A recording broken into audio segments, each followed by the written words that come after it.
Shank. I work at Beacon Capital Partners. I head up portfolio management for us, which means that I do some of those standard portfolio management things like budgeting and lease review and stuff like that. But then I also get to spend a bunch of my time looking at new technology initiatives, which has been great and fun. And I'm Jim Whalen. I'm Chief Information Technology Officer for Boston Properties. So as the title indicates, I'm all tech. So. My name is Mike Fallon. I'm Chief Investment Officer for the Fallon Company based out of Boston. I'm learning a lot about tech from sitting next to Jim. So if everyone can be quiet when he talks, I'm trying to understand what he's saying. And I'm excited to be here. Thank you. All right, so with that, we'll get started and we'll talk about, the essence of connectivity and really being this mobile workforce that, years ago, I don't know if we could have predicted. So, today people, they're connected through technology in every aspect of their life. So how are you guys preparing your building environments to engage its occupants and also meet these new expectations? It's a loaded question.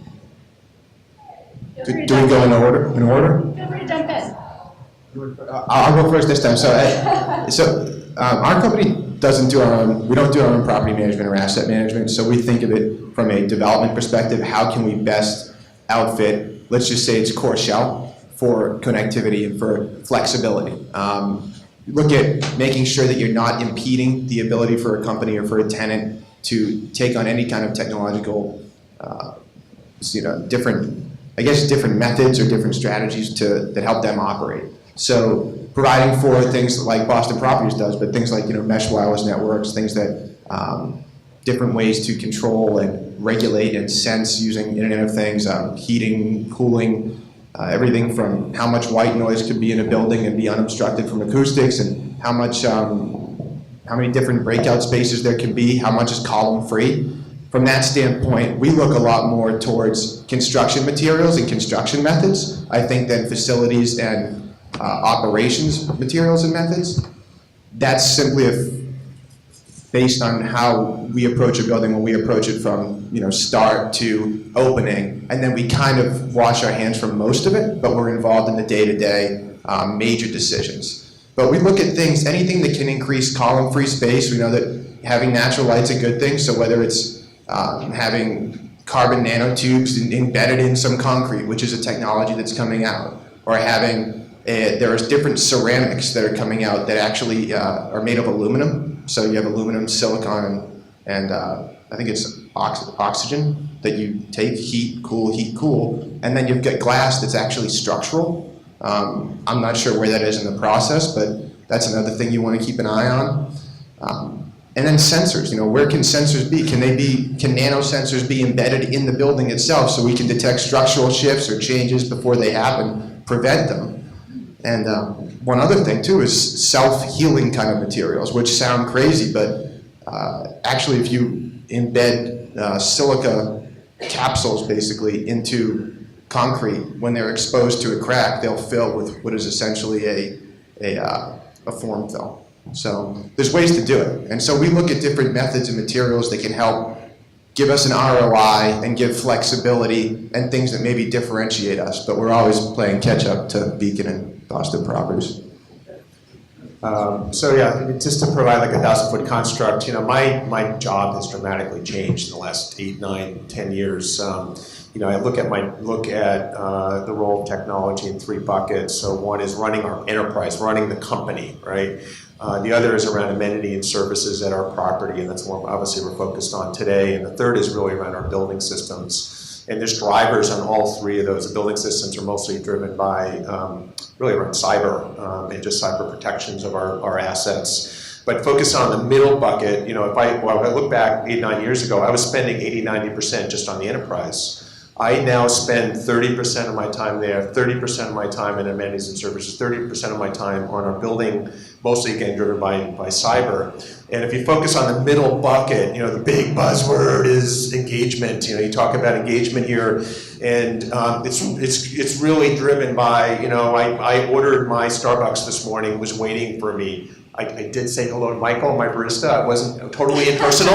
I did say hello and actually have a human interaction, but I was able to pre-order. And that expectation with the demographic of our tenants and the occupants that, they're employees in our buildings, that expectation is completely amped right now. And then the other aspect that's kind of playing out in the market, there's a lot of hype around this, is around this social, you have to create a social fabric in your building, and some of that is a reaction to the co-working environments where they're providing this cultural aspect of connectivity of people in a space. And the challenge, I think, is how you do that in a multi-tenanted building where your corporations, your tenants have their own culture, and now you're trying to provide this across companies, which is really, again, I think it has to be proven. So I know, like, for us, I'll just kind of take it through. Again, we're focused on engagement model. In the old days, and a lot of us have websites. Those are boring. Those are not about engagement, right? Those are a destination that I have to go to find it. And then you move up to really like social media platforms, existing platforms, which we are leveraging very heavily. You can follow Atlantic Wharf, you can follow 200 Clarendon, you can follow Prudential Center, Kendall, and we are posting daily, using primarily Instagram as our vehicle to create an ambient awareness, leveraging these existing social platforms, right? That takes staff and commitment to actually, do that. And then you move to the next level, which is like everything's about an app. I need an app, right? So that's kind of working with your existing providers, whether it be cafeteria, your gyms, your people in your space, that they're building platforms so I can order that food and get it, being waiting for me, so I'm cutting time around the transaction, right? And are these things you guys are looking at building the apps for each building, or are you working with, outsourced providers? We're working with our existing providers, people who we actually hire to run these facilities, and they're building platforms, right? And then you've got this other app community outside of that. So we're using Ritual here locally. Ritual is like aggregating some of the food options that are not just in your building, but around your building, right? And being able to interact with those food options. And then you move to this next layer, which is in the hype cycle right now, is around these community social platforms that are, aggregate all of that and make this seamless and provide this social interaction in a multi-tenanted building that, again, still I think has to be proved out, but clearly where everyone is coming out of the woodwork with these kind of feature sets and offering these the experience. The experience and the engagement. So it's about engagement. And again, these varying levels of engagement and awareness and how community, all these words that we're struggling with. We are hiring our first community manager at a building in Brooklyn, Dock 72 at Brooklyn Navy Yard. Wow. It is a WeWork anchored building and then multi-tenanted, but it has all this space, amenities that actually have to kind of be lit up with events, and but you have to have the infrastructure, the assets to kind of leverage to do that. That will have an app, right? To engage with that. Yeah. So just more, And then as a result, you can see tenants starting to do business with each other and meeting each other in places in your building that you probably never thought before. I think I learned. I think it was last year that something outrageous, like 60% of the members in WeWork end up doing business with each other. And I want to see the marketing campaign around that, but it's amazing. It's amazing what you can really do with connecting people through these spaces. So, Sarah. Well, Jim covered most of it. I don't think that we're anywhere near 60% of our tenants connecting and creating a community. We want to, we really want to, but it's very difficult to do. And there are a lot of apps out there, but who's gonna download your landlord's app? I think the key to that is turning your phone into your key card. Then people will download the app. So there are companies out there that are doing that, and there's you can build community apps around that. So when you're talking about community apps, I think you meant things like I Am Home and Elevate by Convene and HQO, which is local. Yeah. There's a bunch of them that are being created, but I think tenants would struggle to say, why would I download my landlord? Right. Unless there's a compelling... Unless there's a purpose. So yeah. I think the reason can be unless we go to biometric scanning for people to get into the buildings, that it can be for your key card purposes. And the problem that I'm continuing to face with that is no one seems to have gotten that completely right yet.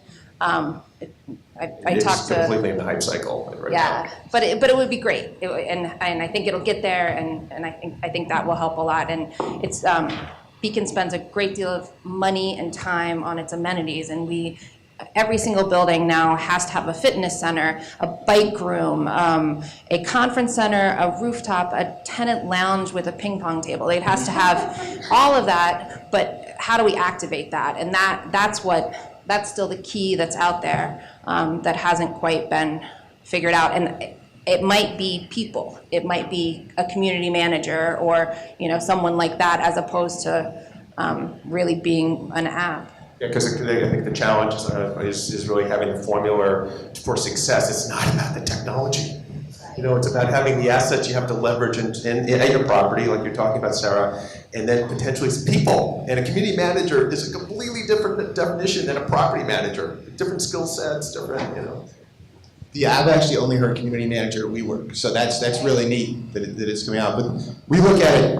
Another thing to add is just we look at it per tenant, because we have some tenants that don't want anyone knowing what's going on in their buildings. They don't want any apps, any outside apps, landlord apps, whatever, knowing who's coming and going, who's doing what, especially within the building, so that there can be a pushback from, and it can be whether it's certain areas of a law firm, certain parts of a tech firm, whatever it may be, not wanting the kind of IoT craze where you can measure, monitor, aggregate.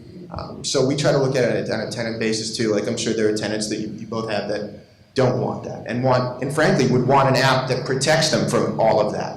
And I think that could be a direction too. There's always these corrections, right? So we're getting so connected and we're getting so much data that it then becomes, okay, what's stopping certain folks from not having that data on into some, whether even if it's a closed network, there's still, everything can get hacked, I suppose. Yeah. So.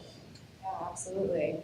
And I think, we've quite touched on my next question, which is really what are your priorities as it relates to implementing technology into your portfolio or operations? Is there anything beyond what you've mentioned in this past question that you think is just of utmost priority right now?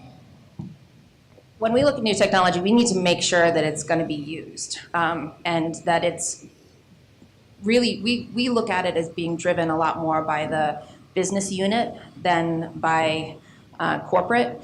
And that to us is a real key. When corporate has driven technology and said, you asset manager will really like this, it doesn't work so well. So for us, that's a big key.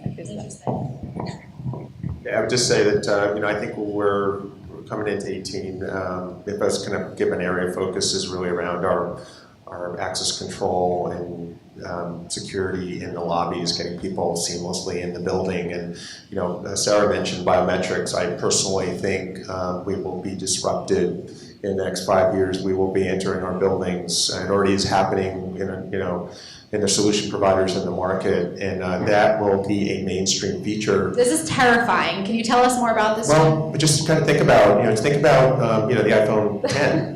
The iPhone 10, I'm a Samsung guy, but my daughter has an iPhone 10 and she loves the facial recognition. So we are already kind of building into our awareness and our daily interactions with the technologies, giving up our facial recognition.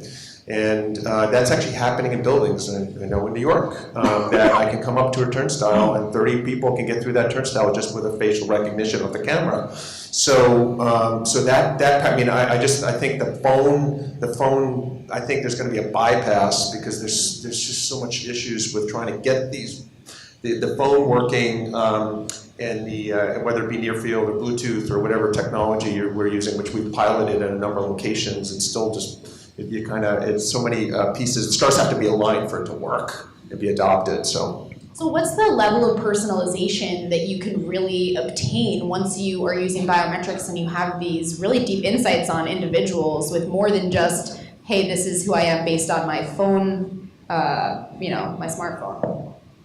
I'm not sure I want to go there, so. Okay. All right, we can come I'm back not to sure of the that. privacy issues. I mean, it's really about getting people in the building. I'm not looking to Right. maybe leverage that for other purposes at this point, so. Sure, okay. Michael, you want to talk about your Yeah, practice? when we look at tech, I mean, I touched on construction engineering tech because that's Sure. I started out in construction, so that's kind of where I would go. I think that we don't have to sell that quite as much to tenants unless it's a build to suit. But if it's a cost saving, generally it sells itself. When it comes to the building itself, I think we look for things that, again, based on the tenant, we think will provide an ROI, and we work with whoever their interior designers are, whoever's actually the contractor for the outfit, because we're not going to contract the work. We'll manage the contracting, manage the construction. And we try to provide, again, just as few barriers as possible, so as much flexibility as they can have. And doing things, Jim and I were talking earlier about things that they're doing in buildings that are really fantastic, that add more floor-to-floor height, that add more connectivity, add more space for breakout rooms and nodes and different working environments, but can adapt. That's where you really got to focus spending your money right now, in our view. So we won't talk too much about personalization, but I do want to know, how we'll be able to leverage technology to really up the ante on office building and workplaces experiences in the future. All right, I'll take that one, I guess. So, we look at technology as just a component of our operating platform. So it's this Boston Properties operating platform, and we serve the top of the market. So everything from our services to how, the technology layers and availability all kind of come together, how we engineer the building, service the building is all part of one fabric. And so when you look at differentiators, we have been very big in DAS and Wi-Fi. And one point I want to make, this was kind of like a aha moment, I don't know, about 2 years ago, maybe 2.5 years ago, is that, we are, as an owner, service multi-tenant buildings, right? We don't necessarily dictate what our large tenants do inside their space. So, when you talk about a boundary, there's a boundary at the door that, where the demise space is, where what goes into that space and what we're providing. So DAS would be one. I see it as a utility, almost like a utility, the water and the electricity and the HVAC. So that's the boundary. We don't do necessarily occupancy sensors inside our tenant space as an owner, right? So we control the tenant. We control the common areas. We control how you get into the building, which is just we do 1.5 million visitor check-ins at our lobby desks annually. It's how do you make that a better experience for the visitors coming to see our tenants? And we allow now for barcodes just to go, you get pre-authorized, you get it on your phone, you go right to the turnstile and you go right in, right? So I guess I'm just, the dynamic as a owner of multi-tenant office, there is a mark of demarcation, but those are being a little bit grayed because our tenants are driving us to some new use cases and adoption of technologies. When you have a WeWork, a Salesforce in your portfolio, Microsoft, Google, those tenants are driving you a little bit in the use cases that you have to kind of respond to. So just, Absolutely. It's interesting that you guys you're not using sensors. We hear so much about sensors recently, and part of quantifying the space performance, and it's interesting to hear. So sensors will be a part of our energy monitoring strategy, but it's only in the common areas, in the occupancy of understanding who the flow into the building, right? Sure. So and high traffic time. Jim's right, though. It's much easier to do in a single tenant building. To do in multi-tenant building, it's Sure. almost impossible. Sure. Yeah, the privacy issues won't allow us to put sensors in our buildings anyway. We've thought about facilitating it for tenants to be able to do it for themselves, but it would never be. I've looked at it a bunch because there are fire life safety issues that it could help with. There are a variety of different things that it could do, but we just can't get past the privacy issues. Interesting. because you go to the university use case. Universities control everything down to the lights. Google is taking a strategy of owning a lot of their space now and building their space and purchasing their space, but that's to drive the occupancy experience that they control, right? So it's Sure. it's these. Sure. boundaries or demarcations. So. Right. Yeah, I've heard that from a few just more of your core net corporate real estate professionals and how they're using sensors. And it is fascinating because they're closing buildings that, 5 people are coming to work and they've got 100,000 square feet, right? And they put them in a WeWork and they see how that goes and they can see how it comes. So we don't have too much time, so I'm going to ask you guys, from your perspective, what are some of the challenges that we're still facing in adopting technology as an industry? So again, I'm going to break it into 2 buckets. So during construction and post-construction. Sure. I think the construction industry productivity has grown about 1% per year per person for the last 20 years, and that's lagged behind 3 to 4% growth. It's really very ripe for some kind of disruption. The issue there's been several issues, but one of which is that technology implementation in construction has generally come from headquarters down to the field personnel, and the field personnel tend to view it as a back office savings or some kind of savings that doesn't really help them do their job better. In reality, with augmented reality and with different tools, GPS, with laser scanning, these are meant to help field professionals do their job safer, better, quicker, faster, and with more coordination. So I think if you can get that point across in a way that enables or encourages folks in the field to adopt technology, then that's great, and then it starts with that. But a lot of it is from when you have a problem. I know when I worked on a construction project where I was in charge of the exterior of the building. There were 29,000 pieces of limestone, and it was brutal because you're doing it by hand, and this wasn't that long ago. And you're coloring in when you get limestone, when you don't. If I had a barcode, we did actually put a barcode system in, but the sticky didn't stick to limestone because it was porous, so that it would fall off. And then you're trying to track down what goes where.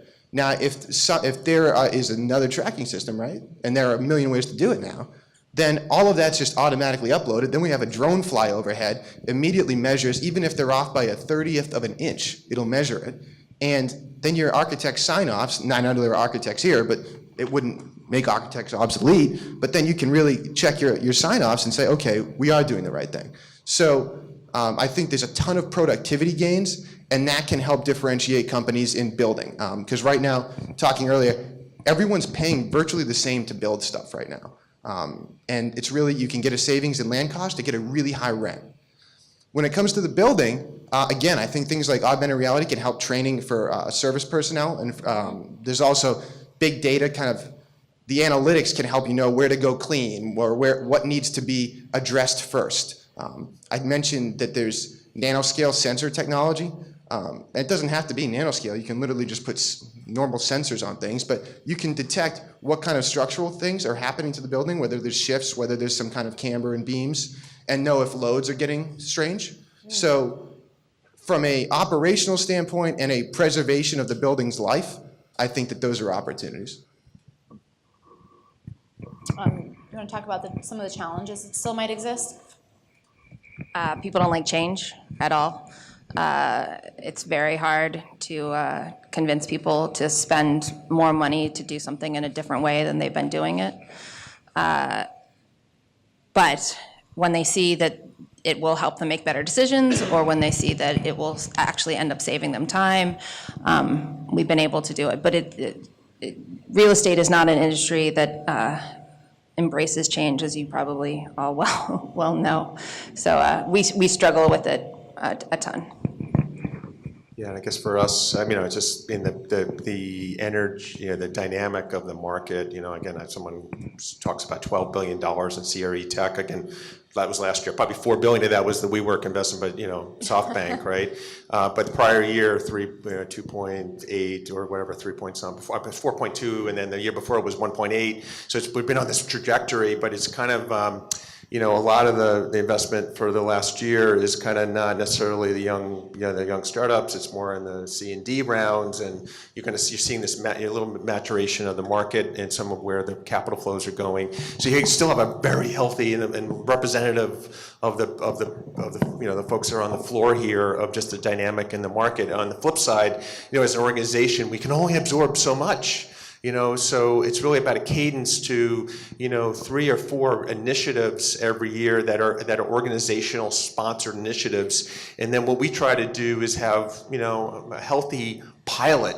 I'm always feeding the system, with 3, 4, 5 pilots that are embedded in, to understand whether we look at that for the following year or has legs, to kind of stand up. So, but it's really about the organizational ability and capacity to absorb.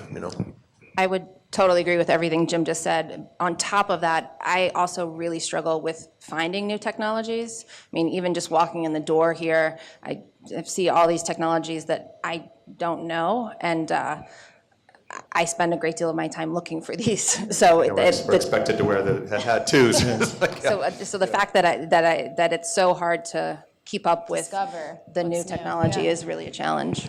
I would say too, if you're looking to get a tech out there, don't underestimate progressive tenants. When you have someone that comes in that's a Google or that's an Amazon or whoever, you can, oftentimes they'll say if they're doing a build to suit, swing for the fences. We want to see what you can do technologically. Or we have a set of criteria that is so challenging to get to that you need to implement new means and methods. Sure. So it's much easier. I think you both agree. It's probably a lot easier when you have a tenant that's buying into that Yeah, and absolutely. on board. So and they're tech savvy, right? They're much more tech savvy in often cases than we are as commercial real estate professionals. more than me, but not more than Well, maybe not more than these two, yeah.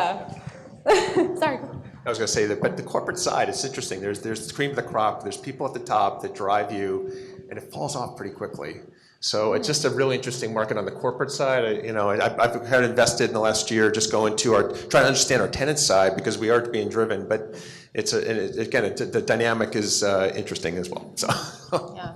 We do have a few minutes for my last, just more fun question, and that is, what technology, existing or not yet to market, are you most excited to see developed or mature in the industry? My favorite is always autonomous vehicles, which is not necessarily thought of as the real estate technology, but it will impact us so dramatically. And because real estate's slow to change, we need to really be thinking about it a lot, whether it be the parking garage, where we're buying buildings, what happens to street parking, does that go away and can we expand? Like all of those various different impacts will really dramatically change things. And we definitely think about it today in terms of when we're buying a building and a huge parking garage comes along with it, what does that mean? Do we want to hold on to that? Do we want to sell it and lease it back? Like, how does that impact us?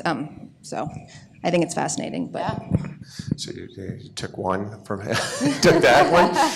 So I guess I'm most excited about biometrics and energy storage generation in general. So those would be two aspects that are, can fundamentally, change how we use our garages and those kind of things. And so. I would even expand on biometrics and just say zero user interface kind of applications at all. I know when Dragon speech recognition came out, I use that. It saves me a lot of time. Other things that you don't have to necessarily interact with, maybe have some kind of predictive analytics component. I think that they may not be perfected yet, but I think that would be something that can help with very repetitive or menial tasks. Putting on the hard hat again for a second, I would say we have a real shortage of infrastructure in a lot of different cities, and it poses a real issue. But robotics, Carnegie Mellon is a leader in that stuff, and they've got a robot that can tie rebar at one piece of rebar tied every 5 seconds. Doesn't take breaks, and it just goes. They've got drones that can measure literally volume of soil on construction sites, how much air is in the soil, so you can get a metric ton or a tonnage and know what you need to be shipping in and out. We're getting there with the engineering side, and we just need larger firms to buy in. But Bechtel and some of the big guys are buying in, and it makes life easier for all of us in urban areas once that infrastructure is very solid.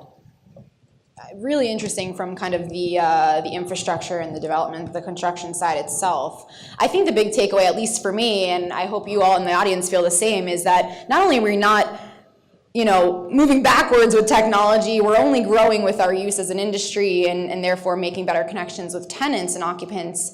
But we're truly building for a future of somewhat uncertainty in this tech space. I mean, there'll be technologies even this time next year that none of us sitting here could have predicted would exist. So as commercial real estate professionals, it's really our duty to make sure that we're going into that uncertainty with some sort of kind of assuredness that technology is going to be, you know, one of the most relevant things in future builds, both from the tenant side and also in the construction side.